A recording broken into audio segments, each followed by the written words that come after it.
नमस्कार, स्वागत है आपका एएनबी न्यूज में और मैं हूं आपके साथ योगेश पांडे। रुख कर लेते हैं खबरों का एएनबी न्यूज एक्सप्रेस पर।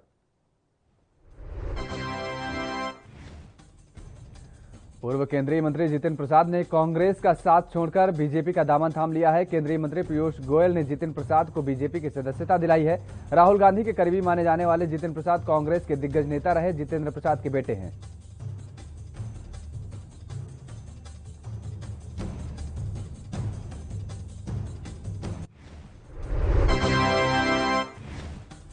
दरअसल उत्तर प्रदेश कांग्रेस के कमान प्रियंका गांधी के हाथों में आने के बाद से सूबे की राजनीति में जितिन प्रसाद साइडलाइन चल रहे थे, जिसके चलते उन्होंने अब 2022 के चुनाव से ठीक पहले पार्टी का अलविदा कर दिया है और यह कांग्रेस के लिए यूपी में एक बड़ा झटका माना जा रहा है।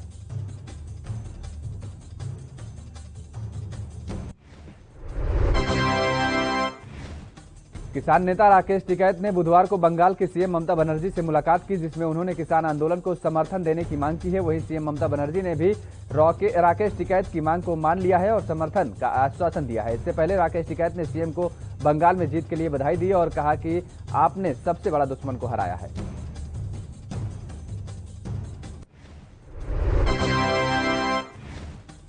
वहीं किसान नेता राकेश टिकैत से मुलाकात के बाद सीएम ममता बनर्जी ने प्रेस कॉन्फ्रेंस की, जिसमें उन्होंने केंद्र सरकार पर जमकर निशाना साधा। उन्होंने कहा है कि हमने असेंबली में भी रिजोल्यूशन करके इसको बर्खास्त किया है। मैंने कृषि आंदोलन किया, भूख हड़ताल की। किसान आंदोलन जब तक चलेगा तब तक हम इसका समर्थन करेंगे।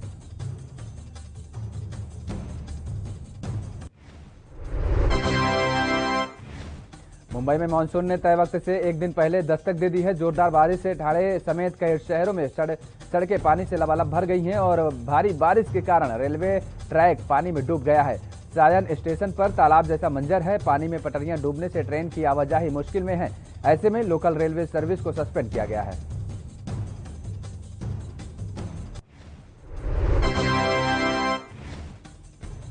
दिल्ली में गर्मी चरम पर है, लेकिन राहत की बात यह है कि हफ्ते के अंत तक राजधानी में मौसम करवट ले सकता है और दिल्ली वालों को बारिश की बूंदों के साथ गर्मी से राहत मिल सकती है। मौसम विभाग ने ऐसी संभावना जताई है। इसके अलावा राजस्थान में भी लू का अलर्ट जारी किया गया है, जबकि यूपी बिहार में बारिश की संभावना है।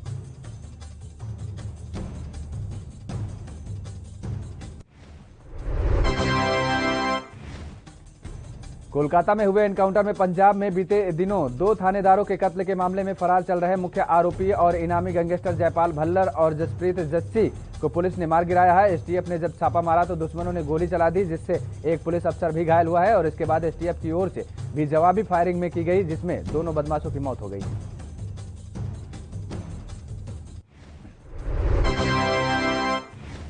रोहतक में बॉक्सर और मॉडल कामेश की हत्या मामले में पुलिस ने मुख्य आरोपी राहुल और सन्नी को गिरफ्तार कर लिया है। पुलिस ने हत्या के लिए इस्तेमाल की गई छुरी भी बरामद कर ली है। अब पुलिस दोनों आरोपियों को अदालत में पेश कर उन्हें रिमांड पर लेगी। रोहतक पुलिस ने बुधवार को आरोपियों की गिरफ्तारी के बारे में मीडिया को जानकारी दी है।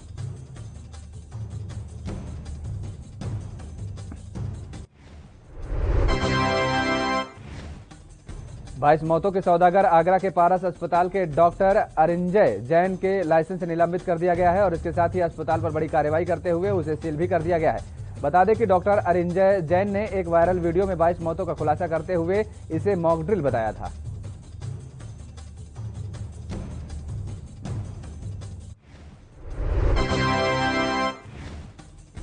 कोरोना वैक्सीनेशन को लेकर एक याचिका पर सुनवाई करते हुए बॉम्बे हाईकोर्ट ने केंद्र सरकार से कहा है कि कोरोना पर सर्जिकल स्ट्राइक की जरूरत है। कोर्ट ने कहा है कि आपने यह माना है कि कोरोना हमारे बीच में ही बैठा है, एक दुश्मन है, हमें इसे खत्म करना है। दरअसल court door to door vaccination को लेकर एक याचिका पर सुनवाई कर रहा था।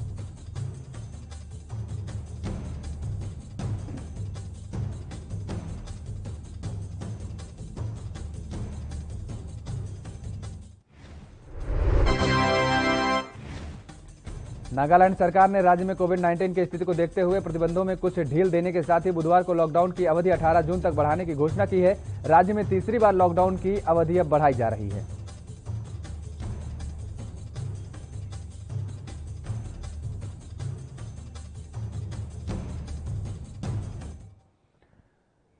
एएनबी न्यूज एक्सप्रेस में खबरों का सिलसिला लगातार जारी है। फिलहाल वक्त हो चला एक छोटे से ब्रेक का।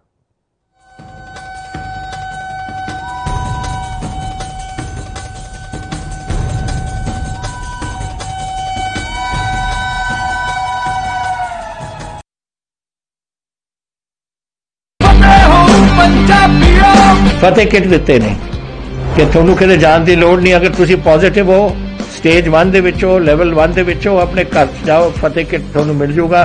बीमारी की दवाई लेनी है, कैसे लेनी है, सारा कागज विच है। कोई बंदा आऊगा जिहड़ा तुहानू देऊगा और समझाऊगा भी तुहानू, वो तुसी लो।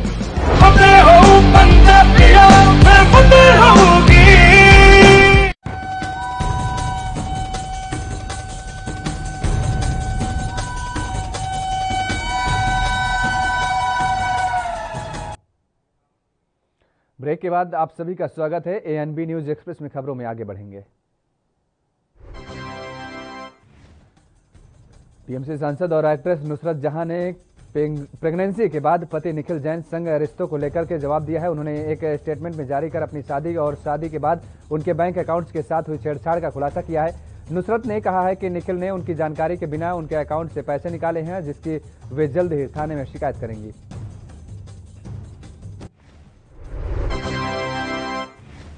वहीं इसके साथ ही नुसरत जहां ने अपने बयान में निखिल संग अपनी शादी को अमान्य भी करार दिया है। उन्होंने कहा है कि तुर्किश मैरिज रेगुलेशन के मुताबिक एक विदेशी जमीन पर हुई उनकी शादी अमान्य है। इसके अलावा भारत में से स्पेशल मैरिज एक्ट के तहत ये 2 अलग अलग धर्म के लोगों के बीच हुई शादी थी, इसलिए इसे भारत में वैधानिक मान्यता देने की जरूरत थी, लेकिन ऐसा नहीं हुआ।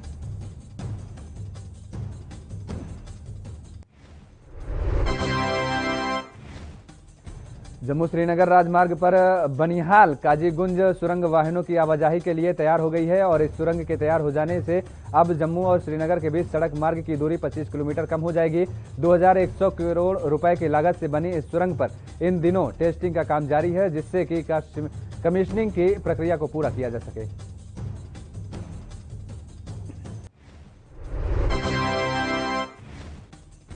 साल का पहला सूर्य ग्रहण 10 जून को लगने वाला है। सूर्य ग्रहण के दौरान चंद्रमा सूर्य और पृथ्वी के ठीक बीच में होंगे। तीनों खगोलीय पिंड एक दूसरे के बिल्कुल सीधे में होंगे। बता दें कि इससे पहले 26 मई को साल का पहला चंद्र ग्रहण लगा था।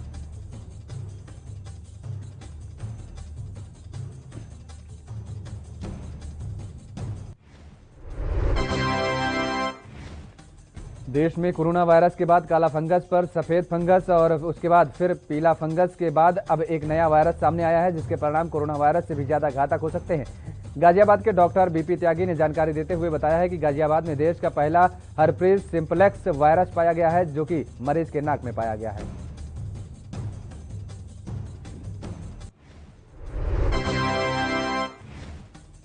यूपी के संभल में असमोली थाने के पुलिस ने हाईवे पर लूटपाट करने वाले 2 आरोपियों को गिरफ्तार कर लिया है। ये गैंग माल से भरे कैंटर को लूटने का काम करते थे और पुलिस लिस्ट में वांटेड चल रहे थे। वहीं मौके से 3 बदमाश भागने में कामयाब रहे। पकड़े गए बदमाश के पास से पुलिस ने लाखों की कीमत के मसाले बरामद किए हैं।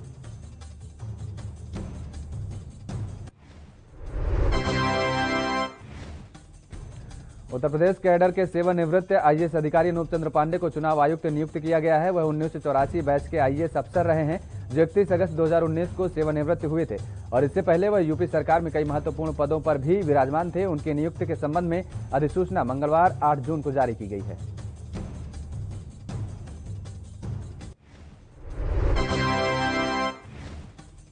अगले साल 5 राज्यों में होने वाले विधानसभा चुनावों से पहले राष्ट्रीय स्वयंसेवक संघ सक्रिय हो गया है। दिल्ली में हुई 2 दिवसीय बैठक में संघ ने भविष्य की राजनीति का खाका तैयार कर लिया है, जिसके मुताबिक यूपी और दूसरे राज्यों में होने वाले चुनावों में शायद अब प्रधानमंत्री नरेंद्र मोदी चेहरा नहीं होंगे।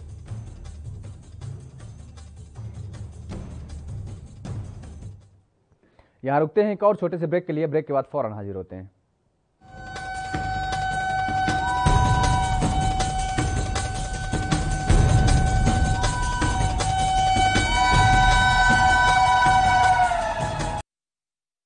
कोरोना वायरस ਨੂੰ ਅਸੀਂ ਤਾਂ ਹੀ ਹਰਾ ਸਕਦੇ ਹਾਂ ਜੇਕਰ ਅਸੀਂ ਆਪਣੇ ਵੱਧ ਤੋਂ ਵੱਧ ਟੈਸਟ ਕਰਵਾਵਾਂਗੇ ਤੇ ਵੈਕਸੀਨੇਸ਼ਨ ਲਗਵਾਵਾਂਗੇ। जैसे ही थोनू कोई थोड़ी बीमारी भी लगे, थोनू लगे कि मैनू मेरी छाती दर्द है या मैनू खांसी हो गई या मैनू जुकाम हो गया या मेरा बदन दर्द है, तुसी वेट ना करो, टेस्ट कराओ। पंजाब सरकार ਵੱਲੋਂ कोरोना वायरस ਨਾਲ ਨਜਿੱਠਣ ਲਈ ਪੰਜਾਬ ਦੇ ਪਿੰਡਾਂ ਵਿੱਚ ਵੈਕਸੀਨੇਸ਼ਨ ਡਰਾਈਵ ਚਲਾਈ ਗਈ ਹੈ ਤਾਂ ਜੋ 18 ਸਾਲ ਤੋਂ ਉੱਪਰ ਦੇ ਸਾਰੇ ਲੋਕ ਜਲਦ ਤੋਂ ਜਲਦ ਆਪਣੀ ਵੈਕਸੀਨੇਸ਼ਨ ਕਰਵਾ ਸਕਣ। पूरे पंजाब ਦੇ ਪਿੰਡਾਂ ਲਈ ਕੋਵਿਡ ਟੈਸਟਿੰਗ ਕੇਂਦਰ ਸਥਾਪਿਤ ਕੀਤੇ ਗਏ ਨੇ। ਜੇਕਰ ਤੁਹਾਨੂੰ ਬੁਖਾਰ ਜ਼ੁਕਾਮ ਜਿਹੇ ਲੱਛਣ ਮਹਿਸੂਸ ਹੁੰਦੇ ਹਨ ਤਾਂ ਤੁਰੰਤ ਆਪਣਾ ਕੋਰੋਨਾ ਵਾਇਰਸ ਦਾ ਟੈਸਟ ਕਰਵਾਓ। ਕੋਰੋਨਾ ਸੰਬੰਧੀ ਜਾਣਕਾਰੀ ਲਈ 104 ਹੈਲਪਲਾਈਨ ਤੇ ਕਾਲ ਕਰੋ। तो तुसी प्लीज इस गल तो हुण मेरी गल मनो कि आपां ਪੰਜਾਬ ਨੂੰ ਬਚਾਉਣਾ ਹੈ, ਆਪਣੇ ਪਰਿਵਾਰਾਂ ਨੂੰ ਬਚਾਉਣਾ ਹੈ, ਆਪਣੇ ਪਿੰਡ ਨੂੰ ਬਚਾਉਣਾ ਹੈ, ਤੁਸੀਂ ਆਪਣੇ ਮੁਹੱਲਿਆਂ ਨੂੰ ਬਚਾਉਣਾ ਹੈ। ਤੁਸੀਂ ਜੋ ਦੱਸਿਆ ਡਾਕਟਰਾਂ ਨੇ ਕਰੋ। हिदायतां दी पालना करके आओ मिल के करिए कोरोना ते फतेह। यही है साडा मिशन फतेह।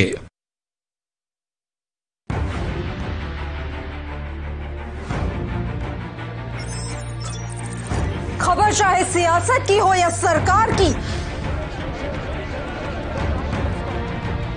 खबर चाहे भ्रष्टाचार की हो या गुनहगार की, दिन भर में क्या रहा देश जगत का हाल, किस मुद्दे ने बनाई किसकी सरकार, रखते हैं हम सब पर नजर, पहुंचाते हैं हम हर खबर। हम हैं ANB न्यूज। वैक्सीन जरूर करवानी है। तुसी थोड़े एंटीबॉडीज ਵਧਾਉਣੇ ਨੇ। ਜਦੋਂ ਤੁਹਾਡੇ ਐਂਟੀਬॉडीज ਵਧਣਗੇ ਉਹ ਐਂਟੀਬॉडीज ਨੇ ਜਿਹੜੇ ਕੋਰੋਨਾ ਦੇ ਨਾਲ ਜੰਗ ਲੜ ਸਕਦੀ ਹੈ ਤੁਹਾਡੇ ਬॉडीज ਦੇ ਵਿੱਚ। ਇਹ ਤੁਹਾਨੂੰ ਕਰਾਉਣਾ ਚਾਹੀਦਾ ਹੈ। ਤੁਹਾਨੂੰ ਉਹ ਡਾਕਟਰ ਜੋ ਪਹਿਲੇ ਦਿਨ ਤੋਂ ਕਹਿ ਰਹੇ ਨੇ ਮਾਸਕ ਨਹੀਂ ਭੁੱਲਣਾ। ਅਗਰ ਕਿਸੇ ਨੂੰ ਕੋਵਿਡ ਹੋ ਵੀ ਚੁੱਕਿਆ ਉਹਨੂੰ ਵੀ ਦੇਖੋ ਕਿ ਮਾਸਕ ਪਹਿਨੇ, ਕਿਉਂਕਿ ਸਟ੍ਰੇਨਸ ਬਦਲਦੇ। ਇਹ ਜਿਹੜੇ ਸਟ੍ਰੇਨ ਨੇ ਨਾ ਕੋਰੋਨਾ ਦੇ, ਇਹਨਾਂ ਦੀ ਮਿਊਟੈਂਟਸ ਬਣ ਜਾਂਦੇ ਨੇ। ਇਸ ਕਰਕੇ ਤੁਸੀਂ ਉਹ ਜੋ ਬੇਸਿਕ ਚੀਜ਼ਾਂ ਨੇ, ਮਾਸਕ ਪਹਿਨਣਾ, ਹੱਥ ਧੋਣੇ, सोशल डिस्टेंसिंग रखनी ये जरूरी है। ਤੁਹਾਨੂੰ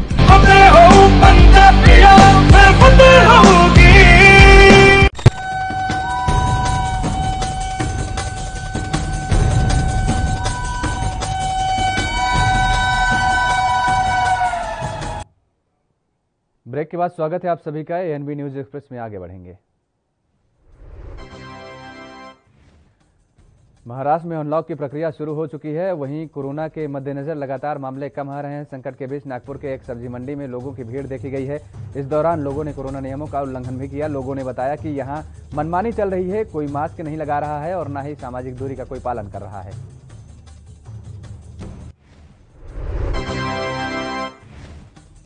उत्तर प्रदेश में कोरोना कर्फ्यू खत्म होने के बाद वाराणसी के एक सब्जी मंडी में लोगों की भारी भीड़ देखी गई है, जहां लोगों द्वारा सोशल डिस्टेंसिंग के नियमों का उल्लंघन किया गया। बता दें कि प्रदेश के सभी जिलों में कोरोना कर्फ्यू हटा दिया गया है, जबकि साप्ताहिक लॉकडाउन और नाइट कर्फ्यू जारी रहेगा।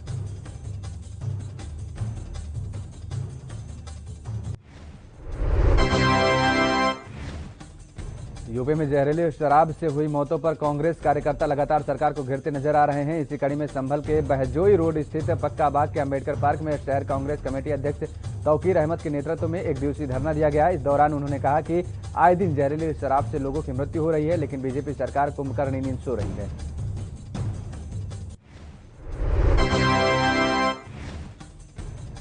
कोरोना काल में लगातार बढ़ रही बेरोजगारी से परेशान युवा आज फतेहाबाद के लघु सचिवालय पहुंचे हैं और सरकार के नाम जिला प्रशासन को ज्ञापन सौंपा है। वहीं युवाओं ने सरकार के नाम सौंपे मांग पत्र में नई नौकरियां में उम्र की सीमा बढ़ाने की भी गुहार लगाई है।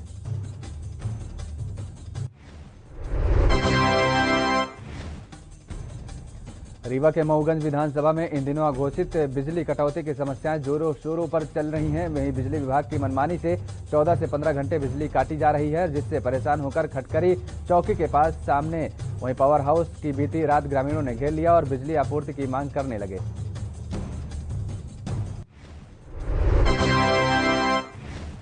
मध्य प्रदेश के रीवा जिले में पदोन्नति के नए प्रावधानों का विरोध किया जा रहा है। इसी कड़ी में मध्य प्रदेश सामान्य पिछड़ा अल्पसंख्यक वर्ग अधिकारी कर्मचारी संगठन के प्रदेश इकाई के निर्देश में आज रीवा में जिलाध्यक्ष इंजीनियर देवेंद्र सिंह के नेतृत्व में सीएम के नाम पर अपर कलेक्ट्रेट इला तिवारी को ज्ञापन सौंपा गया। यहां रुकते हैं एक और छोटे से ब्रेक के लिए। ब्रेक के बाद फौरन हाजिर होते हैं।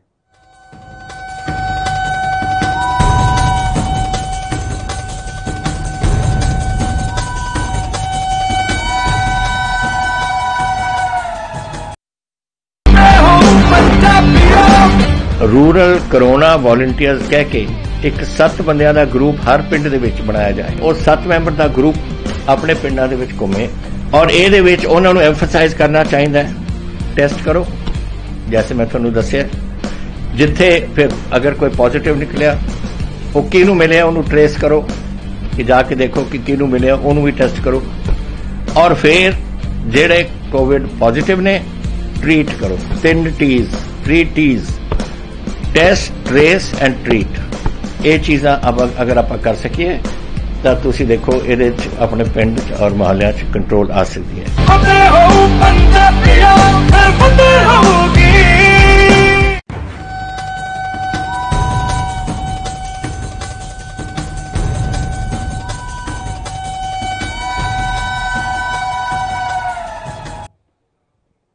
ब्रेक के बाद एक बार फिर आप सभी का स्वागत है। एएनबी न्यूज एक्सप्रेस में खबरों में आगे बढ़ेंगे।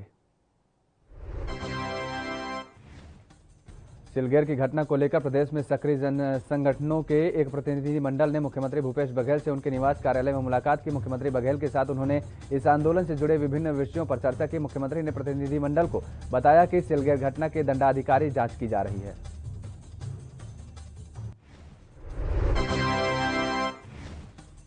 रायपुर में मंगलवार को बीएड डीएड प्रशिक्षणार्थियों ने प्रदर्शन को लेकर दिन भर सियासत जारी रही है। दरअसल छत्तीसगढ़ के प्रशिक्षित डीएड बीएड संघ ने रायपुर में धरना प्रदर्शन रैली और सीएम हाउस के घेराव का कार्यक्रम रखा था। कार्यक्रम में एक दिन पहले कल रात को पूर्व मुख्यमंत्री डॉक्टर रमन सिंह ने एक ट्वीट कर आरोप लगाया है कि प्रदर्शनकारियों को पुलिस ने पहले ही हिरासत में ले लिया है।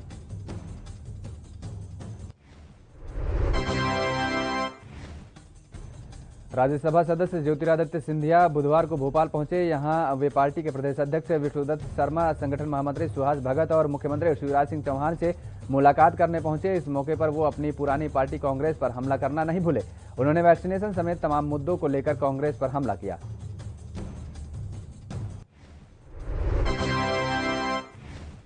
बीजेपी के राष्ट्रीय महासचिव कैलाश विजयवर्गीय ने राहुल गांधी को वैक्सीनेशन और आगरा पर दिए गए बयानों को लेकर पलटवार किया है। उन्होंने कहा है कि राहुल गांधी सिर्फ एसी वाले कमरे में बैठकर ट्वीट करते रहते हैं और अगर वे बाहर आए निकलें तो उन्हें कुछ पता चले।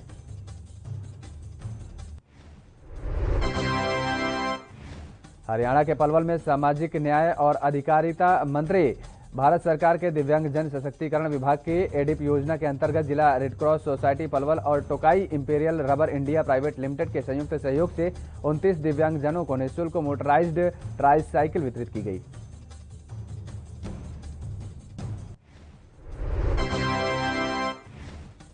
जींद में भीषण बस हादसा हो गया। निजी बस में बिहार से पंजाब लेकर जा रहे 76 श्रमिकों से भरी बस पेड़ से जा टकराई। हादसा दिल्ली पटियाला हाईवे पर हुआ। इसमें 2 श्रमिकों की मौके पर ही मौत हो गई है, वहीं जबकि 16 श्रमिक गंभीर रूप से घायल हो गए हैं। हादसे से हाईवे पर हड़कंप मच गया।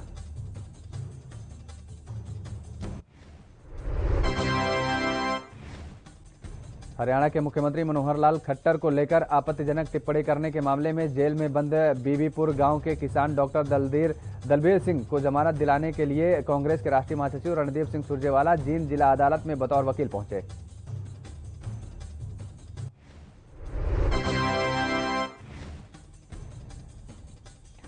वहीं सतपाल महाराज पर्यटन मंत्री उत्तराखंड के सतपाल महाराज ने राज्य सरकार को लेकर के बड़ा बयान दिया है। उन्होंने कहा है कि सरकार ने उधम सिंह नगर जनपद में विकास कार्यों को निर्धारित समय पर पूरा करने की दिशा में 51.85 करोड़ रुपए का परिव्यय निर्धारित किया है। यह राशि वित्त वर्ष 2021-22 के लिए निर्धारित की गई थी।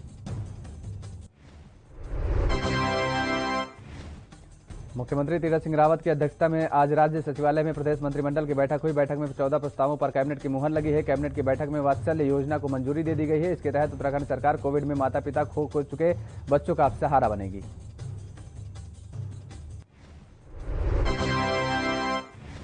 उत्तराखंड के पूर्व मुख्यमंत्री त्रिवेंद्र सिंह रावत दिल्ली के दौरे पर हैं। त्रिवेंद्र सिंह रावत ने आज दिल्ली में केंद्रीय रक्षा मंत्री राजनाथ सिंह और अखिल भारतीय सह संपर्क प्रमुख रामलाल से शिष्टाचार भेंट की है। इसके बाद उन्होंने भाजपा के राष्ट्रीय अध्यक्ष जेपी नड्डा से भी मुलाकात की है।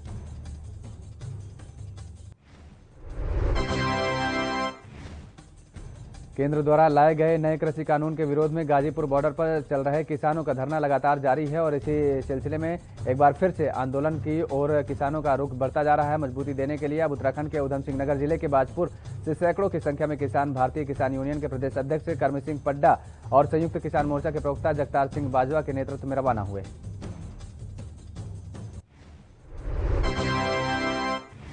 कोरोना की दूसरी लहर में सरकार द्वारा लगाए गए लॉकडाउन के बाद अब 1.5 महीने बाद उत्तराखंड में हल्द्वानी में बाजार खुल गए हैं। दुकान खुलते ही बाजारों में काफी चहल पहल दिखाई दी। बता दें कि सामान खरीदने के लिए लंबे समय के बाद लोग घरों के बाजार से बाहर बाजार के लिए निकले।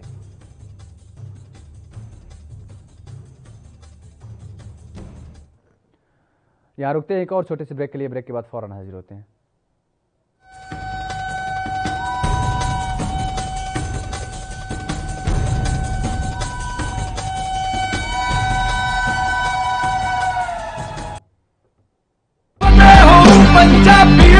ਫਤਿਹ ਕਿਟ ਦਿੱਤੇ ਨੇ ਕਿ ਤੁਹਾਨੂੰ ਕਿਤੇ ਜਾਣ ਦੀ ਲੋੜ ਨਹੀਂ। ਅਗਰ ਤੁਸੀਂ ਪੋਜ਼ਿਟਿਵ ਹੋ, ਸਟੇਜ 1 ਦੇ ਵਿੱਚ ਹੋ, ਲੈਵਲ 1 ਦੇ ਵਿੱਚ ਹੋ, ਆਪਣੇ ਘਰ 'ਚ ਜਾਓ, ਫਤਿਹ ਕਿਟ ਤੁਹਾਨੂੰ ਮਿਲ ਜੂਗਾ। ਬਿਮਾਰੀ ਦਾ ਕੀ ਦਵਾਈ ਲੈਣੀ ਹੈ, कैसे ਲੈਣੀ ਹੈ, ਸਾਰਾ ਕਾਗਜ਼ ਵਿੱਚ ਹੈ। ਕੋਈ ਬੰਦਾ ਆਊਗਾ ਜਿਹੜਾ ਤੁਹਾਨੂੰ ਦੇਊਗਾ ਔਰ ਉਹ ਸਮਝਾਊਗਾ ਵੀ ਤੁਹਾਨੂੰ, ਉਹ ਤੁਸੀਂ ਲਓ। ਫਤਿਹ ਹੋ ਪੰਜਾਬੀਆਂ, ਫਤਿਹ ਹੋਊਗੀ।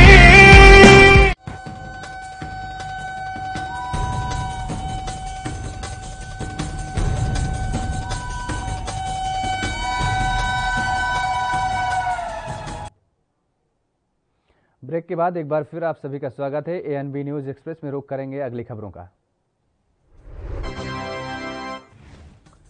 उत्तर प्रदेश के मुख्यमंत्री योगी आदित्यनाथ के ड्रीम प्रोजेक्ट फिल्म सिटी का निर्माण कार्य जल्द शुरू होने की उम्मीद है। ग्रेटर नोएडा में बनने वाली फिल्म सिटी का फाइनल डीपीआर यमुना प्राधिकरण के सीईओ डॉक्टर अरुणवीर सिंह को प्राप्त हो गया है। डीपीआर का अध्ययन कर उसे हार्ड और सॉफ्ट कॉपी के रूप में प्रदेश सरकार को भेजा जाएगा। बहराइच के महसी इलाके में ऊंचे टीले की खुदाई पर कर रहे मजदूरों को प्राचीन काल की मूर्ति जमीन से मिली है। यह मूर्ति प्राचीन सभ्यता से जुड़ी बताई जा रही है। महसी के तहसीलदार राजेश कुमार ने बताया है कि भदवानी गांव में कुछ मजदूर ऊंचे टीले की खुदाई कर रहे थे और इसी बीच मिट्टी के नीचे से एक बेशकीमती पत्थर की कलाकृति मूर्ति बरामद हुई है। यूपी के सीतापुर बिसवा में आवारा जानवरों से तंग आकर किसानों ने 2 दर्जन से अधिक आवारा पशुओं को महमूदाबाद रोड स्थित गैस गोदाम के निकट माधव शिशु वाटिका स्कूल में बंद कर दिया। इसके बाद आक्रोशित किसानों ने प्रशासन के खिलाफ नारेबाजी भी की है। आवारा पशुओं से निजात दिलाए जाने की मांग की।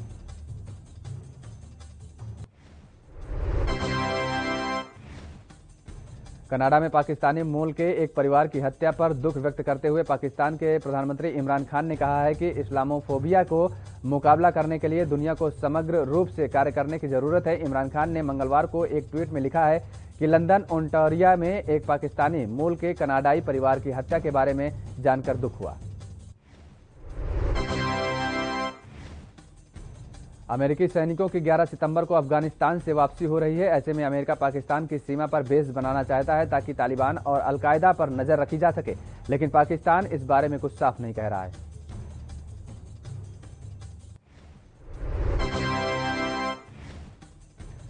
अमेरिका के राष्ट्रपति बनने के बाद जो बाइडेन आज पहली बार अपनी विदेश यात्रा पर ब्रिटेन रवाना हुए हैं। इस 8 दिवसीय यात्रा में दौरान बाइडेन ट्रंप कार्यकाल में खराब हुए ट्रांस अटलांटिका रिश्तों को सुधारने और रूस के साथ संबंधों को पुनर्गठित करने के प्रयास करेंगे।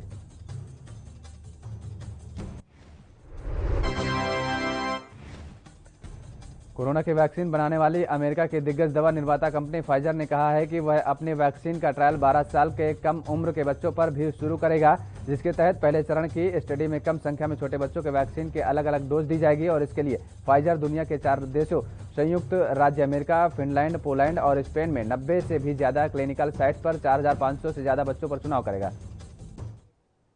यहाँ रुकते हैं एक और छोटे से ब्रेक के लिए। ब्रेक के बाद फौरन हाजिर होते हैं।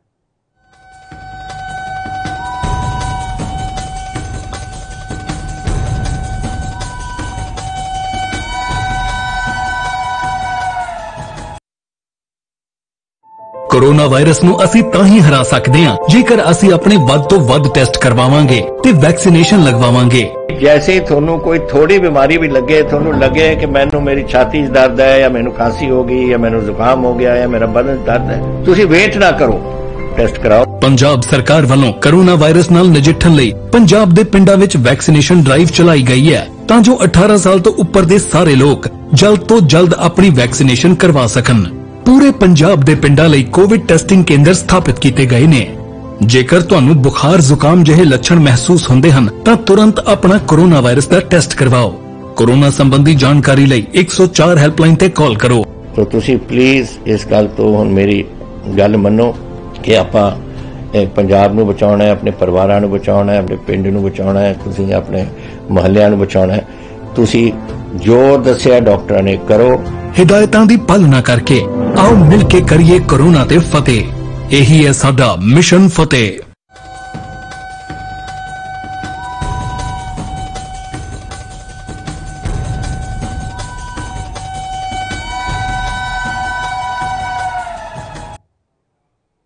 ब्रेक के बाद एक बार फिर आप सभी का स्वागत है। एएनबी न्यूज एक्सप्रेस में आगे बढ़ेंगे। अमेरिका में 6 जनवरी को संसद भवन कैपिटल पर हुए हमले के संबंध में सीनेट की जांच रिपोर्ट सामने आई है, जिसके घटना के पहले सरकार, सेना और कानून लागू करने वाली एजेंसियों द्वारा उठाए गए गलत कदमों का जिक्र है। और इसके साथ ही बताया गया है कि संसद भवन की सुरक्षा में तैनात पुलिस अधिकारियों के पास न तो खास प्रशिक्षण था और न ही कोई खास तैयारी थी।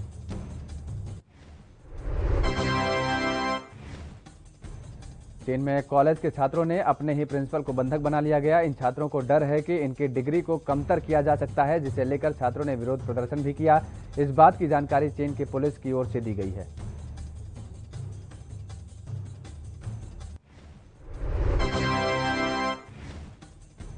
पाकिस्तान के एक बल्लेबाज ने T10 के मैच में चौके और छक्कों की बरसात कर दी है। मुसद्दिक अहमद नाम के इस खिलाड़ी ने 7 चौके और 13 छक्के की मदद से 115 रनों की तूफानी पारी खेली। उन्होंने सिर्फ 28 गेंदों में शतक जड़ दिया।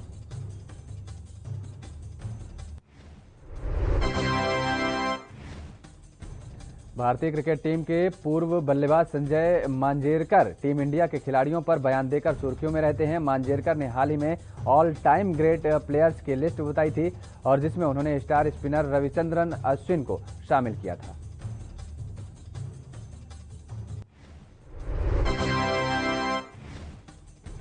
दिल्ली के बाजार में आज सोने चांदी की कीमतों में बदलाव देखने को मिला है। 24 कैरेट सोने का भाव 9 रुपए बढ़कर 39,000 प्रति 10 ग्राम हो रह गया है और वहीं चांदी की कीमतों में गिरावट देखी गई है। बुधवार को सुबह 999 रुपए शुद्धता वाली चांदी का भाव 414 रुपए कमजोर होकर 70,915 रुपए प्रति किलो पर पहुंच गया है।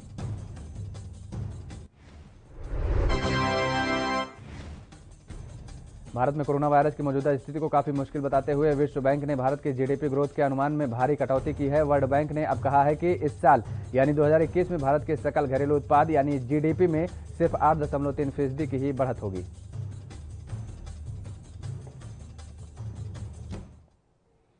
एएनबी न्यूज एक्सप्रेस में फिलहाल मेरे साथ इतना ही। बाकी खबरों के लिए देखते रहिए आप एएनबी न्यूज।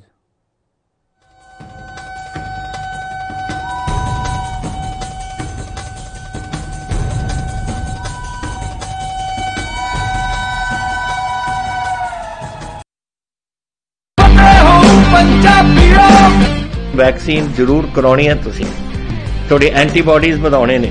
ਜਦੋਂ ਤੁਹਾਡੇ ਐਂਟੀਬॉडीज ਵਧਣਗੇ ਉਹ ਐਂਟੀਬॉडीज ਨੇ ਜਿਹੜੀ ਕੋਰੋਨਾ ਦੇ ਨਾਲ ਜੰਗ ਲੜ ਸਕਦੀ ਹੈ ਤੁਹਾਡੇ ਬॉडीज ਦੇ ਵਿੱਚ। ਇਹ ਤੁਹਾਨੂੰ ਕਰਾਉਣਾ ਚਾਹੀਦਾ ਹੈ। ਤੁਹਾਨੂੰ ਉਹ ਡਾਕਟਰ ਜੋ ਪਹਿਲੇ ਦਿਨ ਤੋਂ ਕਹਿ ਰਹੇ ਨੇ ਮਾਸਕ ਨਹੀਂ ਭੁੱਲਣਾ। ਅਗਰ ਕਿਸੇ ਨੂੰ ਕੋਵਿਡ ਹੋ ਵੀ ਚੁੱਕਿਆ ਉਹਨੂੰ ਵੀ ਦੇਖੋ ਕਿ ਮਾਸਕ ਪਹਿਨੇ, ਕਿਉਂਕਿ ਸਟ੍ਰੇਨਸ ਬਦਲਦੇ। ਇਹ ਜਿਹੜੇ ਸਟ੍ਰੇਨ ਨੇ ਨਾ ਕੋਰੋਨਾ ਦੇ, ਇਹਨਾਂ ਦੀ ਮਿਊਟੈਂਟਸ ਬਣ ਜਾਂਦੇ ਨੇ। ਇਸ ਕਰਕੇ ਤੁਸੀਂ ਉਹ ਜੋ ਬੇਸਿਕ ਚੀਜ਼ਾਂ ਨੇ मास्क पहनना, हाथ धोने, सोशल डिस्टेंसिंग रखनी, ये जरूरी है।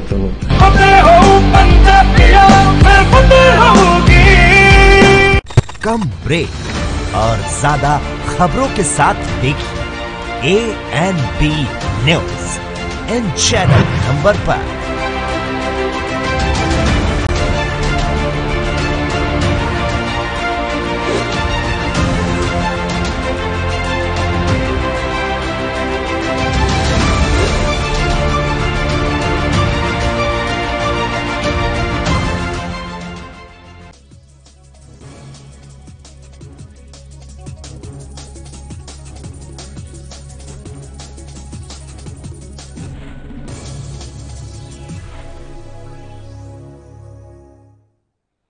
नमस्कार, आप देख रहे हैं एएनबी न्यूज और मैं हूं आपके साथ योगेश पांडे। रुख कर लेते हैं उत्तराखंड के इस खास बुलेटिन में खबरों का। मुख्यमंत्री तीरथ सिंह रावत की अध्यक्षता में बुधवार को राज्य सचिवालय में प्रदेश मंत्रिमंडल की बैठक हुई और बैठक में 14 प्रस्तावों पर कैबिनेट की मुहर लगी। कैबिनेट की बैठक में वात्सल्य योजना को मंजूरी दे दी गई और इसके तहत उत्तराखंड सरकार कोविड में माता पिता को खो चुके बच्चों का सहारा बनेगी। वहीं कोविड से पर्यटन व्यवसाय को हुए नुकसान पर व्यवसायियों को राहत देने के प्रस्ताव को भी मंजूरी दे दी गई है। इसके साथ ही पर्यटन कारोबार को हुए नुकसान की वजह से कर्मियों को 2,500 रुपए 2 महीने के लिए दिए जाएंगे और travel tour operator, rafting guide को आर्थिक सहायता दी जाएगी। इसके साथ ही पर्यटन में नवीनीकरण शुल्क माफ किया जाएगा। कोविड की स्थिति को देखते हुए मुख्यमंत्री स्वरोजगार योजना के मंजूरी दी गई है और इसके अलावा 20,000 लोगों को फायदा होगा। इसके तहत गौरतलब है कि इसके लिए 10 करोड़ रुपए का खर्च आएगा।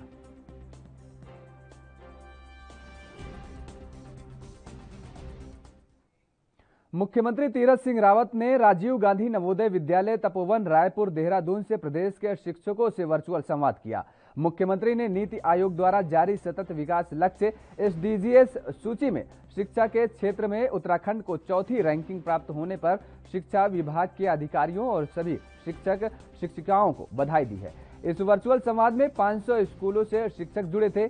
मुख्यमंत्री तीरथ सिंह रावत ने कहा है कि ये प्रदेश के लिए सौभाग्य की बात है कि नीति आयोग की ओर से जारी सतत विकास लक्ष्य SDGs सूची में चौथा स्थान प्राप्त हुआ है और वहीं 17 विभिन्न आयामों को लेकर सूची का निर्धारण किया गया है। 2015 से 16 में जहां राज्य को 19वां स्थान मिला था और आज राज्य ने चौथा स्थान प्राप्त किया है। उन्होंने कहा कि आने वाले समय में शिक्षा के क्षेत्र में उत्तराखंड को प्रथम स्थान पर लाने के लिए शिक्षा विभाग के अधिकारियों और शिक्षकों को इसी मनोयोग से कार्य करना होगा। मुख्यमंत्री ने कहा कि कोविड काल में पठन पाठन के कार्य की एक चुनौती है। फिलहाल रुकते हैं एक छोटे से ब्रेक के लिए। ब्रेक के बाद फौरन हाजिर होते हैं।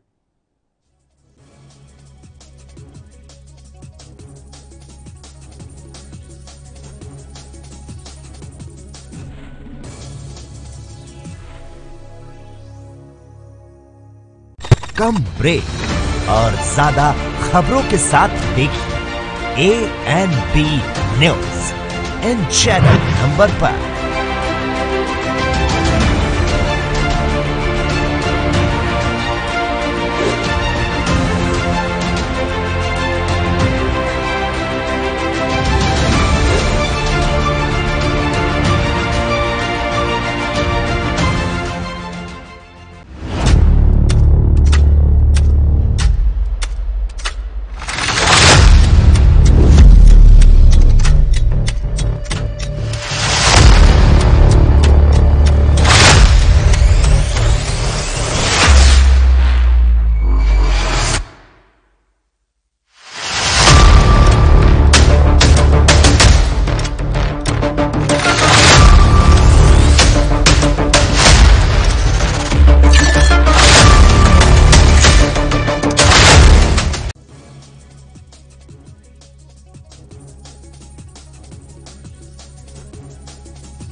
ब्रेक के बाद स्वागत है। खबरों में आगे बढ़ेंगे। उत्तराखंड के पर्यटन मंत्री सतपाल महाराज ने कहा है कि सरकार ने उधम सिंह नगर जनपद में विकास कार्यों को निर्धारित समय पर पूरा करने की दिशा में 51.85 करोड़ रुपए का परिव्यय निर्धारित किया है। यह राशि वित्त वर्ष 2021-22 के लिए निर्धारित की गई है। उन्होंने कहा, मुझे पूर्ण विश्वास है कि इससे जनपद के विकास कार्यों में तीव्रता आएगी, अपितु स्थानीय निवासियों को अपार सुविधाओं की भी प्राप्ति होगी। जनपद उधम सिंह नगर के लिए वित्तीय वर्ष 2021-22 हेतु उत्तराखंड सरकार के द्वारा जिला योजना के अंतर्गत 51 करोड़ 85 लाख का परिव्यय निर्धारित किया गया है, जिसके सापेक्ष आज दिनांक 8 जून 2021 को विभिन्न विभागों द्वारा प्रस्तावित एवं जिलाधिकारी उधम सिंह नगर की संस्तुति के उपरांत योजनाओं का अनुमोदन किया गया ताकि विकास कार्य ससमय पूर्ण हो सकें एवं तो पंजाब कांग्रेस में चल रहे उथल पुथल को सुलझाने के लिए दिल्ली में बैठक चल रही है और पंजाब कांग्रेस में गुटबाजी को सुलझाने के लिए गठित पैनल के सदस्य 15 GRG वॉर रूम में बैठक के लिए पहुंच गए हैं। बता दें कि पार्टी के राष्ट्रीय नेतृत्व में गठित इस कमेटी में पंजाब कांग्रेस प्रभारी और पूर्व मुख्यमंत्री हरीश रावत, जयप्रकाश अग्रवाल और मल्लिकार्जुन खड़गे शामिल हैं। वहीं पार्टी के आला कमान की रिपोर्ट पेश करने के लिए पूर्व मुख्यमंत्री Harish Rawat 15 GRG war room में बैठक के लिए पहुंच गए हैं। यहां कांग्रेस की केंद्रीय कमेटी के सदस्यों ने 4 दिनों तक पंजाब के मुख्यमंत्री कैप्टन अमरिंदर सिंह, पूर्व कैबिनेट मंत्री नवजोत सिंह सिद्धू समेत विधायकों, सांसदों और मंत्रियों से अलग अलग बातचीत की। बताया जा रहा है कि इसके आधार पर कमेटी रिपोर्ट तैयार करेगी और कमेटी आज अपनी रिपोर्ट कांग्रेस की राष्ट्रीय अध्यक्षा सोनिया गांधी को सौंप सकती है।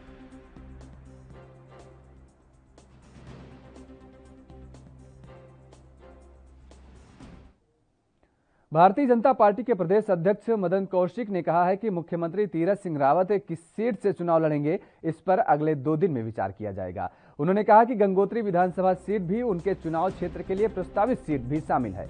भाजपा प्रदेश अध्यक्ष मदन कौशिक बुधवार को ऋषिकेश आगमन पर पत्रकारों को संबोधित कर रहे थे और उन्होंने कहा कि मुख्यमंत्री तीरथ सिंह रावत के चुनाव क्षेत्र को लेकर संगठन 2 दिन में इस पर चर्चा करेगा और जो भी निर्णय होगा उसे सबको अवगत कराया जाएगा। पूछे जाने पर उन्होंने स्वीकार किया है कि गंगोत्री विधानसभा सीट भी मुख्यमंत्री के चुनाव लड़ने वाली संभावित प्रमुख सीट में शामिल है। तो उत्तराखंड के मुख्यमंत्री तीरथ सिंह रावत चुनाव गंगोत्री से भी लड़ सकते हैं। 2 दिन में संगठन ये निर्णय लेगा। लगातार बैठकों का दौर जारी है। भारतीय जनता पार्टी लगातार अब उत्तराखंड में अपने संगठन को मजबूत करने में एक बार फिर से सक्रिय नजर आ रही है, क्योंकि जिस तरीके से 2017 का चुनाव हुआ था वही एक बार फिर से नतीजे दोहराने के लिए बड़ी चुनौती है और उसी चुनौती को पूरी करने के लिए भारतीय जनता पार्टी सक्रिय मोड पर नजर आ रही है और सीटों के बंटवारा को लेकर के अभी से बैठकों का दौर जारी हो गया है। यहां रुकते हैं एक और छोटे से ब्रेक के लिए। ब्रेक के बाद फौरन हाजिर होते हैं।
तो वहीं उत्तराखंड के पूर्व मुख्यमंत्री त्रिवेंद्र सिंह रावत दिल्ली के दौरे पर हैं और त्रिवेंद्र सिंह रावत आज दिल्ली में केंद्रीय रक्षा मंत्री राजनाथ सिंह और अखिल भारतीय सह संपर्क प्रमुख रामलाल से शिष्टाचार भेंट की है।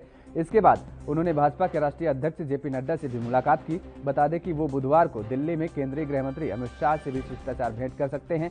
उनको दिल्ली दौरे को लेकर सियासी हलकों में तमाम तरह की चर्चाएं हैं। माना जा रहा है कि केंद्रीय नेतृत्व उन्हें संगठन में कोई अहम जिम्मेदारी दे सकता है। वहीं दूसरी ओर मुख्यमंत्री तीरथ सिंह रावत नई दिल्ली के 3 दिवसीय दौरे से लौट आए हैं।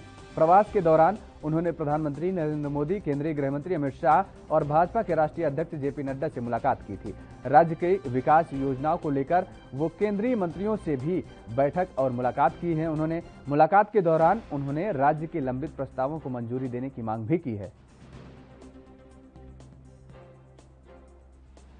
तो बीजेपी राष्ट्रीय अध्यक्ष जेपी नड्डा से मुलाकात की है। केंद्रीय नेतृत्व से मिल सकती है अहम जिम्मेदारी, ऐसा माना जा रहा है। उत्तराखंड के पूर्व मुख्यमंत्री त्रिवेंद्र सिंह रावत को ये बड़ी जिम्मेदारी मिलने के चांसेस हैं, क्योंकि हाल ही में तीरथ सिंह रावत दिल्ली के आला कमानों से, भारतीय जनता पार्टी के आला कमानों से मुलाकात करके वापस लौटे हैं और उसके बाद अब एक बार फिर से त्रिवेंद्र सिंह रावत अब दिल्ली पहुंचे हैं और वो जेपी नड्डा से समेत तमाम नेताओं से मुलाकात किए हैं।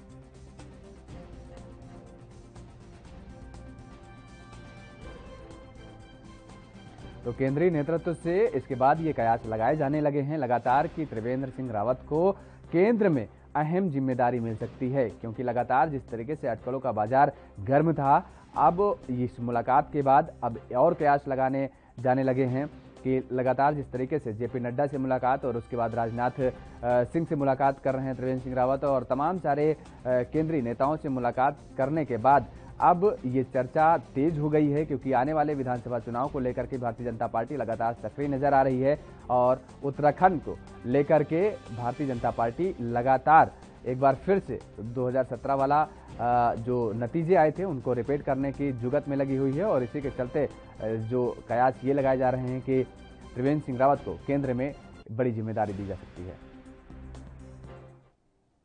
यहां रुकते हैं एक और छोटे से ब्रेक के लिए। ब्रेक के बाद फौरन हाजिर होते हैं।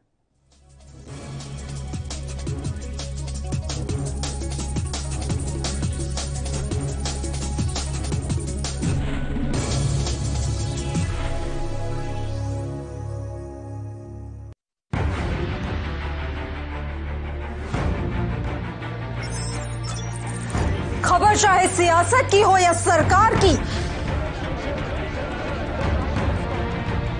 खबर चाहे भ्रष्टाचार की हो या गुनहगार की? दिन भर में क्या रहा देश जगत का हाल, किस मुद्दे ने बनाई किसकी सरकार? रखते हैं हम सब पर नजर, पहुंचाते हैं हम हर खबर। हम हैं ANB न्यूज। कम ब्रेक और ज्यादा खबरों के साथ देखिए ANB news in channel number पर।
ब्रेक के बाद एक बार फिर आप सभी का स्वागत है। खबरों में आगे बढ़ेंगे। उत्तराखंड में लालकुआं बिंदुखत्ता क्षेत्र के इंदिरानगर द्वितीय में विधायक निधि से बनी सीसी रोड का निर्माण कराया गया है और जिसका उद्घाटन आज क्षेत्रीय विधायक नवीन चंद्र दुमका ने किया है। इस दौरान भाजपा के अन्य पदाधिकारी भी मौजूद रहे और इस समय दौरान बीजेपी विधायक नवीन दुमका ने कहा है कि क्षेत्र के विकास के लिए वो निरंतर प्रयासरत रहेंगे और इसके साथ ही विकास कार्यों के लिए धनराशि की कमी नहीं होने देंगे और आने वाले दिनों में विधानसभा क्षेत्र के सभी क्षेत्रों की सड़कों को पक्का कराया जाएगा। इसके अलावा क्षेत्र के ग्रामीण इलाकों को मुख्य सड़कों से भी जल्द जोड़ने का काम किया जाएगा और इसके लिए कार्य योजना तैयार की जा रही है।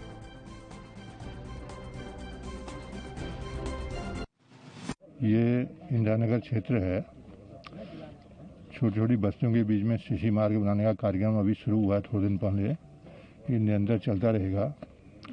आज जो है उत्तराखंड सरकार का आयुष विभाग उसने भी आज से कीड़े मारना शुरू कर दिया है, जो छोटे छोटे स्थानों पर जाकर के उनको बांटेगा। सरकार की मंशा एक तो लोगों का मनोबल इस कोविड पीरियड में बनाए रखने की है, दूसरा उनको सुरक्षित और उनको संरक्षित करने की भी है। इसी क्रम में चाहे पेयजल की व्यवस्था हो, चाहे सीसी रोड की व्यवस्था हो, चाहे आयुष किट देने की व्यवस्था हो, ये बहुत सारे कार्यक्रम चल रहे हैं और हमारे कार्यक्रम रोज ही चलते हैं। ऐसा नहीं कि कोई विशेष टाइम में चलाते हैं। हम लोग हमेशा साल के 12 महीने सभी मौसमों में अपने कार्यक्रम चलाते हैं। तो उत्तराखंड पुलिस ने एक बड़ी ठगी का खुलासा किया है। दरअसल आपको बता दें कि उत्तराखंड STF ने नोएडा से एक आरोपी को 250 करोड़ रुपए की ठगी मामले में गिरफ्तार किया है। हैरान करने वाली बात यह है कि यह ठगी मात्र 4 महीने के अंतराल में की गई है।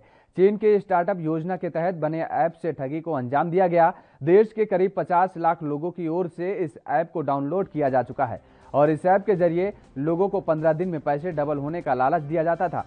ठगी में 15 दिन में पैसा दोगुने करने के लिए पहले लोगों से पावर बैंक ऐप को डाउनलोड करने को कहा जाता था और जिसके बाद उनसे 15 दिन में पैसे डबल होने का लालच दिया जाता था।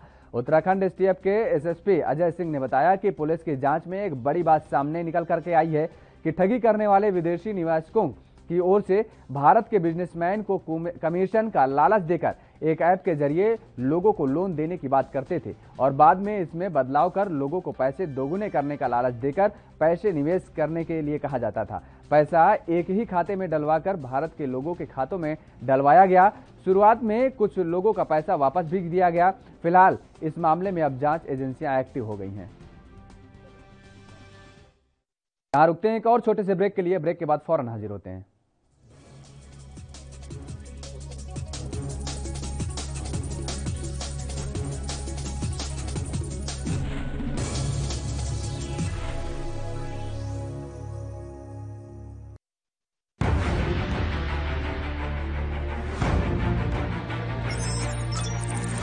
खबर चाहे सियासत की हो या सरकार की,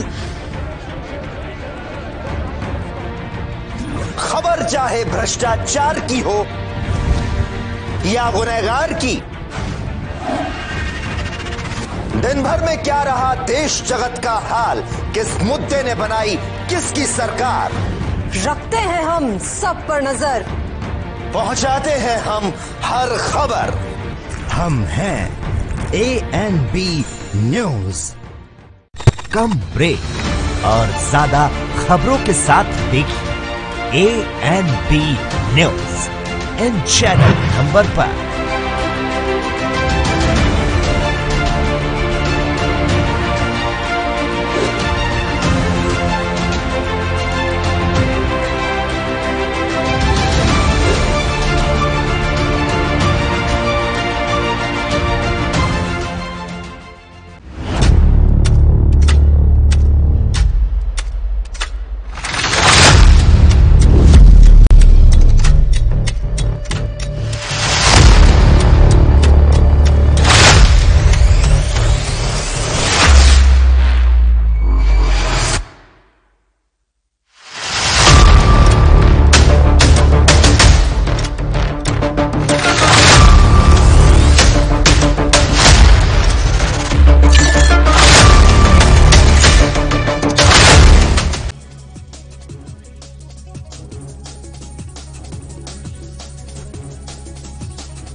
ब्रेक के बाद एक बार फिर आप सभी का स्वागत है। अगली खबर का रुख करेंगे। भारत चीन सीमा को जोड़ने वाले लिपुलेख सड़क पर पहाड़ी दरकने के मार्ग बंद हो गया है और ये हादसा मंगलवार शाम को हुआ है। यहाँ पहाड़ी का एक विशालकाय हिस्सा सड़क पर आ गया है। गनीमत रही कि कोई जानहानि नहीं हुई है। बुधवार देर शाम तक मार्ग खुलने की संभावना है। जानकारी के मुताबिक भारत चीन सीमा को जोड़ने वाली तवा घाट लिपुलेख सड़क के शांतिवन नामक जगह पर पहाड़ी दरकने से मार्ग बंद हो गया है। पहाड़ी दरकने से लिपुलेख से धारचूला आ रहे सेना और लोगों के वाहन शांतिवन में फंस गए हैं। वहीं पिथौरागढ़ घाट राष्ट्रीय राजमार्ग भी चुपकोट बैंड के समीप बंद है। मंगलवार की रात पहाड़ी दरकने से भारी मात्रा में बोल्डर और मलबा सड़क पर आ गया है। वहीं उत्तरकाशी में सुनगर के पास भारी भूस्खलन से बंद हुए गंगोत्री हाईवे पर मंगलवार शाम 36 घंटे बाद आवाजाही बहाल हो गई है और सोमवार सुबह पहाड़ी से बोल्डर मलबा आने और हाईवे का करीब 20 मीटर हिस्सा नदी में बह जाने से हाईवे अवरुद्ध हो गया था। सामरिक दृष्टि से महत्वपूर्ण गंगोत्री हाईवे भारत चीन सीमा पर अग्रिम चौकियों के साथ गंगोत्री धाम और उपला टकनौर क्षेत्र के कई गांवों को जोड़ता है।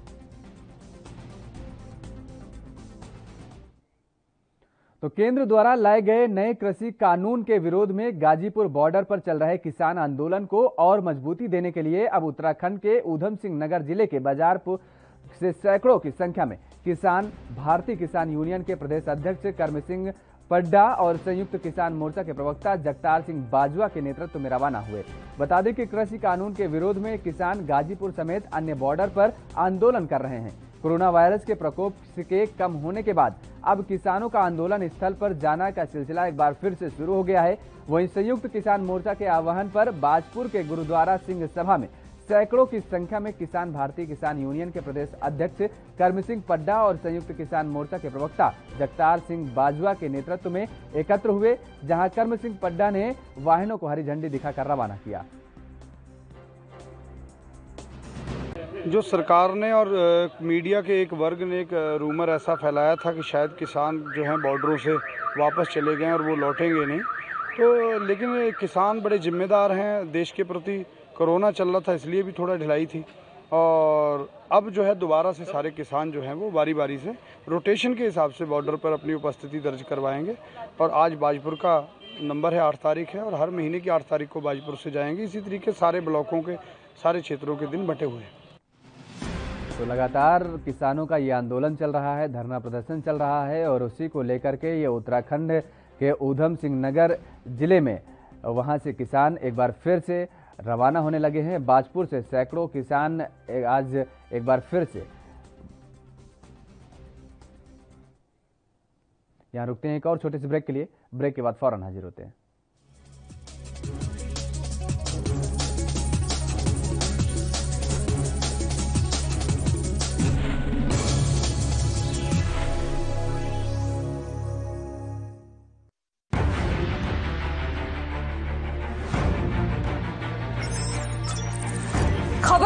सियासत की हो या सरकार की, खबर चाहे भ्रष्टाचार की हो या गुनहगार की, दिन भर में क्या रहा देश जगत का हाल, किस मुद्दे ने बनाई किसकी सरकार, रखते हैं हम सब पर नजर, पहुंचाते हैं हम हर खबर। हम हैं ANB न्यूज।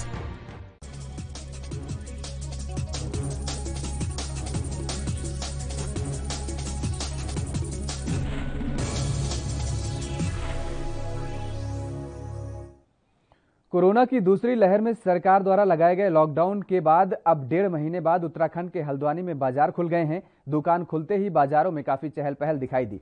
बता दें कि सामान खरीदने के लिए लंबे समय के बाद लोग घरों से बाजार के लिए निकले हैं और इस दौरान कई जगह पर अव्यवस्था भी देखने को मिली।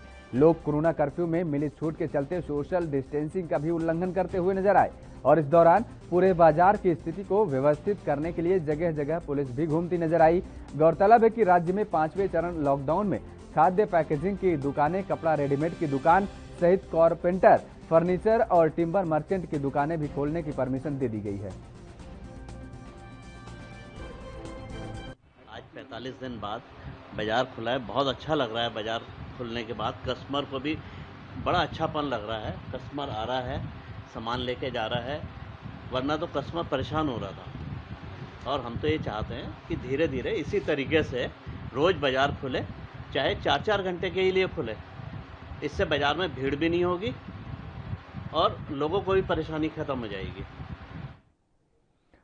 उत्तराखंड में कोरोना मामले कम होने के बाद सरकार ने कोरोना कर्फ्यू में छूट का ऐलान किया है, जिससे व्यापारियों में अपनी आर्थिक स्थिति को सुधारने का भी मौका दिखने लगा है। सरकार ने लॉकडाउन में कुछ छूट दी है, जिस पर रुड़की व्यापार मंडल के महामंत्री कमल चावला ने कहा है कि इस समय कोरोना काल चल रहा है। सरकार के द्वारा अगर पूरी छूट दी गई तो कोरोना के मरीजों की संख्या भी बढ़ेगी और अगर लॉकडाउन को धीरे धीरे सरकार खोलती है तो सही है, क्योंकि लॉकडाउन का पालन करना जरूरी है। और रुड़की व्यापार मंडल के महामंत्री कमल चावला ने बताया कि जो बाजार खुलने का समय है वह गाइडलाइन के अनुसार सुबह 8 बजे से दोपहर 1 बजे तक है और सभी लोग इस नियम का पालन करेंगे। हाँ, सरकार की पहली पहल है, इसमें व्यापारी थोड़ा सा संतुष्ट हुआ ही है दुकानदार, क्योंकि जितनी ज़्यादा सहूलियत अगर दे दी जाएगी तो फिर वही कहना सकता कि कोविड में दिक्कत होगी, मरीज़ बढ़ेंगे। इससे थोड़ा करके मरीज़ खत्म होंगे और दुकानें खुलेंगी, अपना दोनों तरफ से ही काम चलेगा। आज कितनी देर से कितनी देर तक बाजार खुलेगा?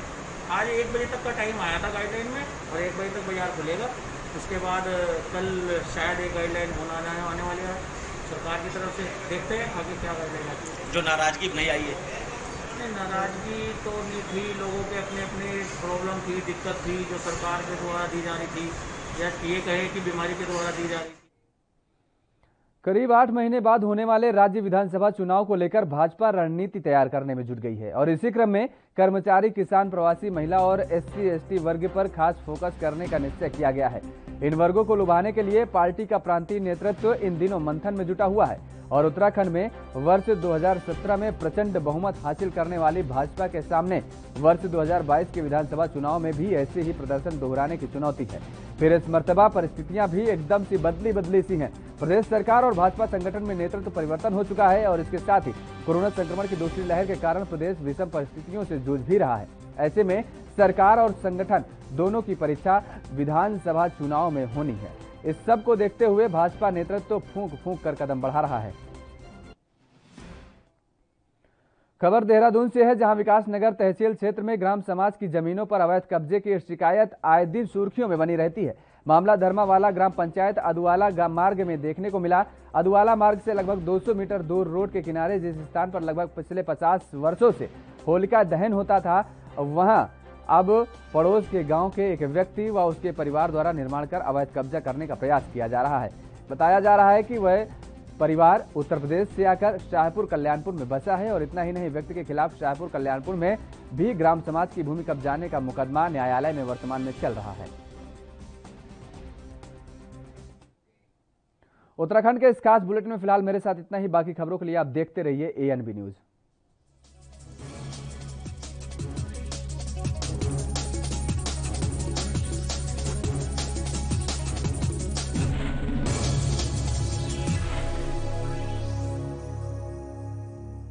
कम ब्रेक और ज्यादा खबरों के साथ देखिए ANB news in channel number पर।